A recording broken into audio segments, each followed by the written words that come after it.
वाडा नगरपंचायत हद्दीत जवळजवळ 200 वर्षापासून जुनी असलेल्या स्मशानभूमी पाडून त्या जागी नवीन अद्यावत सुसज्ज स्मशानभूमी उभारण्याचे काम सुरू असतानाच शासनाकडून बांधकाम थांबवण्याचे आदेश आल्यामुळे तशी पर्यायी व्यवस्था नगरपंचायतने न केल्यामुळे वाडा शहरातील नागरिकांना 3 ते 4 किलोमीटर जाऊन दुसऱ्या ग्रामपंचायत क्षेत्रामध्ये अंत्यसंस्कार करण्याची वेळ आली आहे।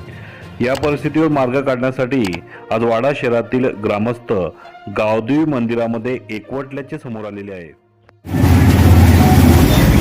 मी आनंद नाना पाटील, गावदेवी मंदिरचे अध्यक्ष, आणि आज जो विषय जो आहे स्मशानभूमीचा, तो वाडवडिलांपासून 200 वर्षापासून तिथे ती स्मशानभूमी आहे।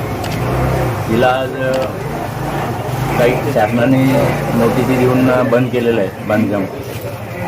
वाड्याची आज लोकसंख्या 40 आहे, 40,000 लोकसंख्या आहे। रोज एक प्रेत होतो, ते न्यायचं कुठे? आणि ती बांधून न दिल्यामुळे, मनाई केल्यामुळे शासनाने हे प्रेत लोकांच्या काय खेड्यावर नेऊन हे करायचे का प्रेत?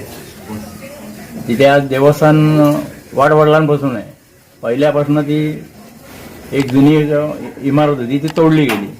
मग त्यावेळेला तुम्ही कुठल्या गोष्टीची मनाई केली नाही, आणि आज ती कोसळाला आलेली म्हणून तोडली गेली। मग ती नवीन बांधण्याच्या याच्यामध्ये तुम्ही जर त्याच्यावर मनाई करत असाल, लोकांनी न्यायचं कुठे ते प्रेत? कारण कोण गांधऱ्याला नेतोय तर तिथे पेटून देत नाही, आरोग्याला नेतात तिथे पेटून देतच नाही। आज 40,000 लोकसंख्या आहे वाड्यामध्ये, रोज एक प्रेत होतोय त्यांची। म्हणजे एक ते प्रेत पण नेण्यासाठी वडादान करायला लागते, कोणाची परमिशन करायला लागते। असं का शासनाने करायला पाहिजे?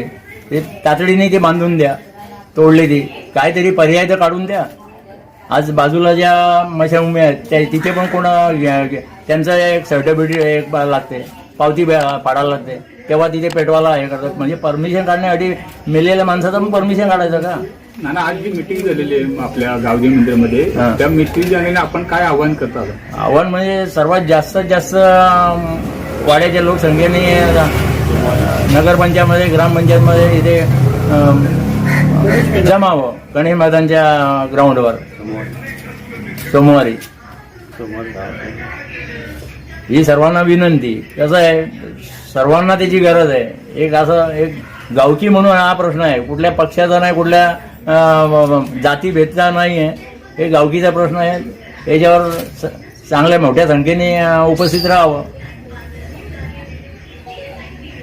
आज आपण गावदेवी मंदिरामध्ये वाड्या गावाच्या संदर्भात स्मशानभूमी इथे वाड्याची तुटलेली आहे, ती बांधण्यासाठी तिथे आपण सर्व गावकरी मंडळी इथे जमलेलं आहे। सोमवारी त्यानंतर आपण सोमवारी इथे निर्णय घेतलेला आहे की सोमवारी सकाळी आपण गणेश मैदानामध्ये जमणार आहोत आणि सर्व अधिकाऱ्यांना भेटून त्यांना आपण निवेदन देणार आहोत। आता जी स्मशानभूमी जी आहे ती किती वर्षापासून होती? ही इथे 200 वर्षापासूनची आहे आणि ही फॉरेस्ट डिपार्टमेंटच्या जागेमध्ये सांगतात, तर ते गावठाण जागेमध्ये आहे। इथे पूर्वी पूर्ण नदीच्या काठाला गावठाणामध्ये सगळ्या स्मशानभूमी ज्या आहेत त्यांचा काय विरोध नाही कोणाचा काय, पण ह्या आमच्या स्मशानभूमीला यांचा विरोध का?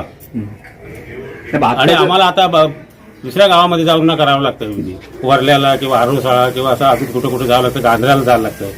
मग त्या लोकांचा कधी जर कार्यक्रम असेल, त्यांच्या गावात काय झालं असेल तर मग त्याही कुठं जावा, तर त्याच्याबद्दल काहीतरी सविस्तर आम्हाला परमिशन किंवा हे द्यावं।